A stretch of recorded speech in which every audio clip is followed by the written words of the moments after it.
A educadora conversa agora com o Mauro, que é presidente da OAB de Limeira. Mauro, boa tarde. A primeira dúvida: hoje o presidente anunciou um decreto incluindo as igrejas nos serviços essenciais, mas aqui na cidade, também no estado de São Paulo, há uma orientação para que não ocorram aglomerações com mais de 500 pessoas. Nesse caso, como fica a situação das igrejas aqui na cidade e também no estado? Qual que é a determinação que vale nesse momento? Olá, tudo bem?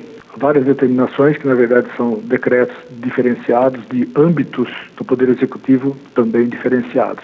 A saber, governo federal, por esse decreto presidencial do presidente Jair Bolsonaro. Existe o decreto estadual do governador João Dória e existe o decreto municipal do prefeito Mário Botion. O que vai prevalecer no conflito dessas normas jurídicas? Haverá de prevalecer aquele que atende ao interesse da saúde, porque apesar do decreto do presidente do dia 25 de março agora, dizer no inciso 39 que a atividade religiosa é essencial, ele vai, e aparentemente tiraria ela da quarentena dos demais decretos, mas ele vai dizer que, no mesmo inciso desse artigo que ele alterou, ele vai dizer que respeitadas as determinações do Ministério da Saúde.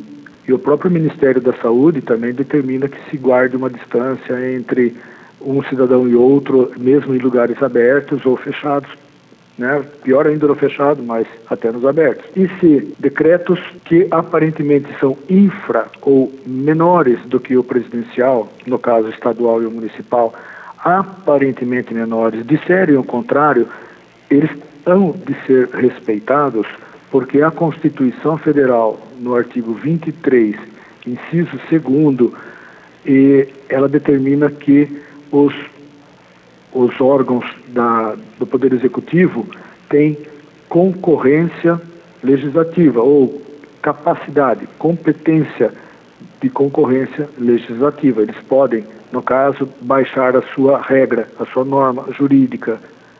Então, eles podem disciplinar tanto quanto o federal e estadual. O município pode e vice-versa.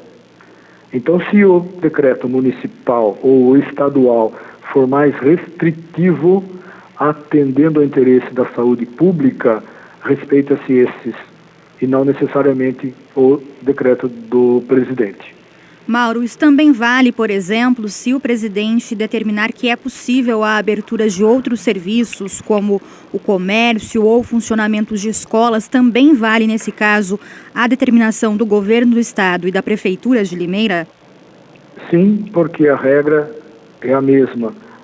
A Constituição reconhece e declara a competência concorrente dos municípios e estados para legislarem sobre essa questão, pandemia, né?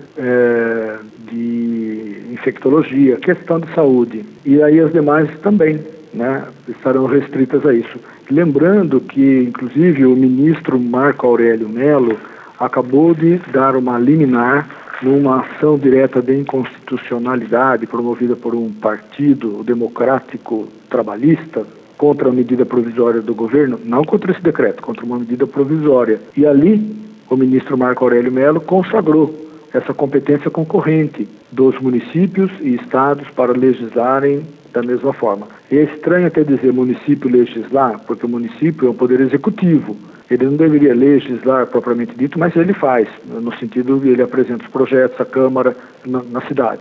O prefeito apresenta projeto, a Câmara aprova e assim segue. Como o decreto passa, o decreto municipal, o decreto estadual, eles fazem parte do ordenamento jurídico no Brasil. Então há que segui-los. Mauro, portanto, então, enquanto houver o decreto no estado de São Paulo determinando a quarentena e também em Limeira o decreto municipal que foi já anunciado pelo prefeito Mário Botion desde a semana passada, vale, portanto, a quarentena aqui, independente da decisão do presidente Jair Bolsonaro. É o que eu entendo, exatamente isso, frente à concorrência, com a competência concorrente do município e do estado, garantido pela Constituição Federal, ok? Vamos lembrar, ou voltar um pouco antes dessas questões aí. E por que tudo isso está acontecendo? Por que esse conflito de normas jurídicas e que afetam realmente diretamente o cidadão, o comércio, a saúde? É porque algumas decisões do Poder Executivo Federal, que é do presidente, também tem cunho político, assim como tem cunho político o do governador do estado do Rio de Janeiro, de São Paulo, ambos que querem concorrer às eleições para a presidência, né? O município tem seu interesse em resguardar o munícipe, que também é mais próximo ali naquela convivência. Aqui é que a gente vê acontecer, né? Você não vê acontecer na outra cidade, mas na sua cidade você vê. Então o prefeito, com razão, tem interesse em preservar a saúde do munícipe. Nesse sentido de algumas regras ou cunho político, nessa disputa de holofote de quem aparece mais ou menos, vem o choque, o conflito das normas, tá? Mas, de acordo com a Constituição, tem legitimidade para legislar sobre a matéria o governo estadual e o município. Muito bem, essa é a opinião e também o depoimento do Mauro Faber, que é presidente da OAB aqui de Limeira. Mauro, agradeço a sua participação, as suas informações. Uma ótima tarde. Para você também, agradeço muito pela oportunidade e esse momento. Eu fico à disposição de vocês. Um abraço. Um abraço. Tayla Ramos para a Rádio Educadora.